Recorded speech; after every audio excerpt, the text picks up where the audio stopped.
Hello friends, welcome back to my channel once again.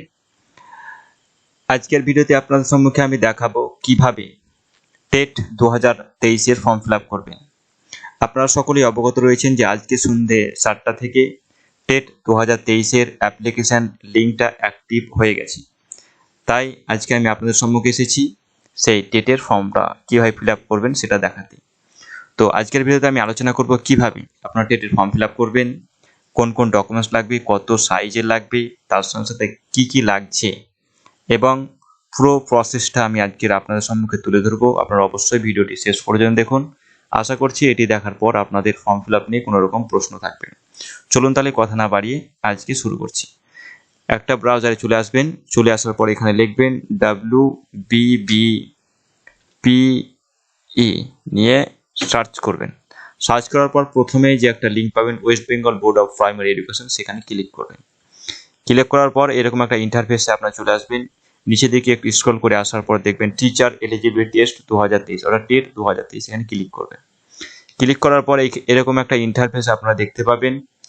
এখানে যে 3 নম্বরে যে একটা অপশন পাবেন application for teacher eligibility test 2023 অর্থাৎ টেট 2023, এখানে একটা ক্লিক করবেন। ক্লিক করার পর আপনাকে একটা ইনস্ট্রাকশন এখানে দিয়ে দেওয়া হয়েছে। এখানে বলা হচ্ছে আপনাদের যে ডকুমেন্টসগুলো আপনাদের আপলোড করতে হবে সেগুলো 5 থেকে 100 কেবির মধ্যে, ফাইল ফরম্যাট রাখতে হবে জেপিজি, জেপিইজি, পিএনজি এটসেট্রা। আপনাদের সাথে রাখতে হবে একটি কালার ফটো, সিগনেচার, তার সাথে ফাইনাল মার্কশিট আপনার ট্রেনিংয়ের, যদি না থাকে পার্ট 1 এর মার্কশিট, তার সাথে সেটাও যদি না থাকে proof of admission as per guidelines in TET 2023 notification, অর্থাৎ টেট নোটিফিকেশনের যে গাইডলাইন্স দেওয়া ছিল সেই হিসাবে আপনাদের একটি অ্যাডমিশন প্রুফ সেখানে স্ক্যান করতে হবে। তার সাথে একটি আধার কার্ড ফ্রন্ট সাইজ এবং ব্যাক সাইডে দুটোই সেপারেটলি রাখতে হবে। তার সাথে রাখতে হবে আপনাকে একটি সক্রিয় ইমেল আইডি, একটি সক্রিয় মোবাইল নাম্বার, এইগুলি। ওকে, তো সর্বপ্রথম যেটি আপনাকে পূরণ করতে হবে, একটি ইমেল আইডি দিতে হবে আর একটি সক্রিয় মোবাইল নাম্বার দিতে হবে। এই মোবাইল নাম্বার আর ইমেল আইডি দেওয়ার পর আপনাকে সেন্ড ওটিপিতে এখানে একটা ক্লিক করতে হবে। ক্লিক করার পরেই দেখবেন আপনার মোবাইলে একটা ওটিপি যাবে। এবার মোবাইলে ওটিপি আসবে।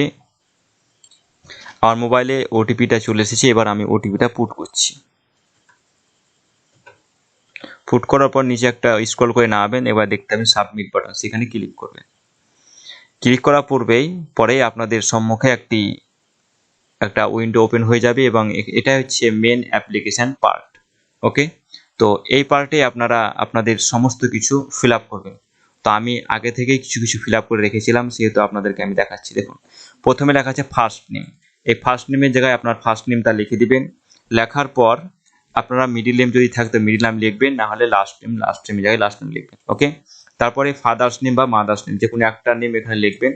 তো আপনার ফাদার্স নেম হলে ফাদার্স নেম লিখবেন, অথবা মাদার্স নেম হলে মাদার্স নেম লিখবেন। ওকে, তারপরে এখানে আপনাদের ডেট অফ বার্থ দিয়ে দেবেন আপনাদের অ্যাডমিট অনুযায়ী, ওকে, বা আইডেন্টি প্রুফ অনুযায়ী। তার সাথে মোবাইল নাম্বার, ইমেল আইডি ওখানে অটোমেটিক সিলেক্ট থাকবে, যেহেতু আমরা প্রথমে সেটা দিয়ে দিয়েছি। তারপরে আপনাদের এখানে চলে আসবেন। তারপরে এটা জেন্ডার সিলেক্ট করতে হবে, মেল না ফিমেল। তা মেলের ক্ষেত্রে মেল লিখবেন, ফিমেলের ক্ষেত্রে ফিমেল লিখবেন, আর যদি ট্রান্সজেন্ডার হয়ে থাকেন ট্রান্সজেন্ডার লিখবেন। ওকে, তারপরে ক্যাটাগরি চলে আসবেন। এখানে ক্যাটাগরির মধ্যে অনেক কিছু ক্যাটাগরি পাবেন, general, OBC, OBCB, schedule caste, schedule tribe. আপনি যে ক্যাটাগরির মধ্যে পড়ছেন সেই ক্যাটাগরি এখানে চুজ করবেন। চুজ করার পর সাব ক্যাটাগরি অনেক রয়েছে, ex serviceman, এক্সাম্পেড category, para teacher, primary, যার মধ্যে আপনি পড়বেন। যদি না আপনি কোনো রকম সাব ক্যাটাগরির মধ্যে না পড়েন তাহলে আপনাদেরকে কোনো কিছু সিলেক্ট করার দরকার পড়বে না। এখানে আপনাকে আপনার যে অরিজিনাল আধার কার্ড নাম্বার সেটা কিন্তু এখানে পুট করতে হবে। করার পর এখানে ফার্স্ট ল্যাঙ্গুয়েজ পশ্চিমবঙ্গের ক্ষেত্রে সবার ক্ষেত্রে কিন্তু ফার্স্ট ল্যাঙ্গুয়েজ বেঙ্গলি হবে। যদিও অন্য কোনো জায়গার হয়ে থাকেন বা আপনাদের ফার্স্ট ল্যাঙ্গুয়েজ চেঞ্জ হয়ে থাকে, তো আপনার যেটা হবে এখানে বেঙ্গলি রয়েছে, হিন্দি রয়েছে, নেপালি, উড়িয়া, সাঁওতালি, তেলুগু, উর্দু, এই সমস্ত ল্যাঙ্গুয়েজগুলো ফার্স্ট ল্যাঙ্গুয়েজের মধ্যে পড়ছে। যদি যেটা আপনার সিলেক্ট হবে সেটা করবেন।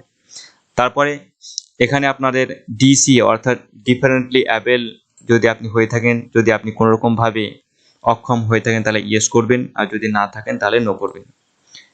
এইটুকু পার্সোনাল ডিটেলস সিলেক্ট করার পর এখানে আমাদেরকে আসতে হবে এবার পার্মানেন্ট অ্যাড্রেসটি। প্রথমে আপনাকে হাউস নাম্বার আপনি এটা দিতেও পারেন, না দিতেও কারণ এটা ম্যান্ডেটরি নয়। তারপর আছে ভিলেজ নেম বা স্ট্রিট নেম, এখানে আপনি ভিলেজ নিজের গ্রামের নামটা দিয়ে দিবেন। এখানে ব্লক নেম, কোন ব্লকের মধ্যে আপনি পড়ছেন বা কোন ব্লকের আপনি বাসিন্দা সেটা সিলেক্ট করবেন। এখানে আপনাদের পোস্ট অফিসটা দিয়ে দিবেন। তারপরে এখানে আপনার পুলিশ স্টেশন দিয়ে দিবেন। তারপরে এখানে আপনার জেলাটা, তারপর ওয়েস্ট বেঙ্গল অটোমেটিক সিলেক্ট থাকবে। তারপরে আপনার পিন নাম্বার যেটা থাকবে সেটা এখানে আপনার সিলেক্ট করতে হবে। যদি আপনার পার্মানেন্ট অ্যাড্রেস এবং পোস্টাল অ্যাড্রেস যদি একই হয় তাহলে এখানে আপনার সেম অ্যাজ পার্মানেন্ট অ্যাড্রেস বলে এখানে ক্লিক করবেন। ক্লিক করলেই ওপরে যা আপনি ফিল আপ করেছেন সমস্ত কিছু নিচে চলে আসবে। আসার পর এখানে এবার অ্যাকাডেমিক কোয়ালিফিকেশান, এখানে মাধ্যমিকে যে বোর্ড ছিল ওয়েস্ট বেঙ্গলের ক্ষেত্রে WBBPE অর্থাৎ west Bengal board of secondary education. তারপরে ইয়ার অফ পাসিং, কোন সালে আপনি পাস করেছেন সেটা দেবেন। ফুল মার্কস কত ছিল, ম্যাক্সিমাম জনেরে 700 হয় তো 700 দেবেন। তার মধ্যে যত পেয়েছেন এখানে বসিয়ে দেবেন, পার্সেন্টেজটাও এখানে অটোমেটিক চলে আসবে। আসার পর এবার এখানে সেকেন্ডারি এডুকেশান অর্থাৎ 12-এর বা তার সমতুল্য কোন ক্লাস এর মার্কস। এখানে ওয়েস্ট বেঙ্গলের ক্ষেত্রে WBCITC অর্থাৎ west Bengal council of higher secondary education. তারপরে ইয়ার অফ পাসিং, যে সালে আপনি পাস করেছেন সেটা দিবেন। ফুল মার্কস কত ছিল, ম্যাক্সিমাম 500 হয় তো 500 দেবেন। তারপরে এখানে অবটেন মার্কস অর্থাৎ কত পেয়েছেন সেটা দেবেন, পার্সেন্টেজ অটোমেটিক চলে আসবে। এখানে গ্র্যাজুয়েশনের মার্কস, এখানে বলা আছে দেখুন একটা ইস্টা দিয়ে হচ্ছে ডিটেলস আর ম্যান্ডেটারি, মানে একটা মার্কস যেটা দেওয়া আছে এই ডিটেলসটা আপনাদের ম্যান্ডেটারি অর্থাৎ ফিল আপ করতেই হবে।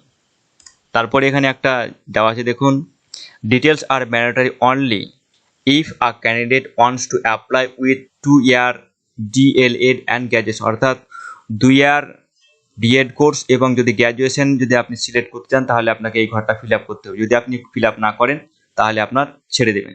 যদি আপনাদের গ্র্যাজুয়েশন থাকে তো গ্র্যাজুয়েশন মার্কসটা বসিয়ে আপনারা এখানে d.el.ed সিলেক্ট করবেন। ওকে, এখানে আপনি কোন বোর্ড বা কোন ইউনিভার্সিটি থেকে আপনি পাস করেছেন সেটা লিখবেন। ইয়ার অফ পাসিং কত সালে পাস করেছেন সেটা লিখবেন। এখানে ফুল মার্কস আপনাদের কত ছিল সেটা লিখবেন। আর এখানে অবটেন মার্কস কত পেয়েছেন সেটা লিখবেন। এটা লেখার পর আপনার অটোমেটিক কিন্তু এখানে আপনার পার্সেন্টেজটা চলে আসবে। আসার পর এবার এখানে আসছে ট্রেনিং কোয়ালিফিকেশান, আপনি কোন ট্রেনিংটা করেছেন। এখানে 3টে ট্রেনিংয়ের মধ্যে দেওয়া আছে, একটা আছে 2-year diploma in elementary education অর্থাৎ d.el.ed, তার নিচে দেওয়া আছে 4-year bachelor in elementary education অর্থাৎ b.ed, তার নিচে দেওয়া আছে ডিপ্লোমা ইন এডুকেশন অর্থাৎ এটা স্পেশাল এডুকেশনের মধ্যে দেওয়া আছে, যেটা সিলেক্ট হবে সেটা দিবেন। তারপরে কোন স্টেটের মধ্যে পড়ছে সেটা ওয়েস্ট বেঙ্গল নিশ্চয়ই হবে বা আদার্স কোনো স্টেট হলে সেটা সিলেক্ট করবেন। কোন বোর্ড বা কোন ইউনিভার্সিটির আন্ডারে সেটা এখানে লিখে দেবেন। তারপরে কোন সেশনে পড়ছে সেশনটা, তার মধ্যে আপনি কি পড়ছেন, পাস পড়ছেন না পার্সুইং পড়ছেন না অ্যাপিয়ার পড়ছেন সেটা দেবেন। তারপরে কোন ইয়ারে পাস করেছেন সেটা কিন্তু এখানে বসিয়ে দিতে হবে। এরপর ক্যান্ডিডেটের ফটো একটা এখানে সিলেক্ট করবেন। যে ফরম্যাট এখানে দেওয়া আছে, candidates photo and signature should be of file format JPG or PNG, অর্থাৎ ফটো এবং সিগনেচার আপনাদেরকে জেপিজি অর পিএনজি ফরম্যাটে ফিল আপ করতে হবে। 5 থেকে 100 এর মধ্যে সেটা হতে হবে। এখানে ক্যান্ডিডেট ফটো আপলোড করে চুজ ফাইলে গিয়ে আপনারা ফটো আপলোড করবেন। এখানে সিগনেচার চুজ ফাইলে গিয়ে সিগনেচার আপলোড করবেন।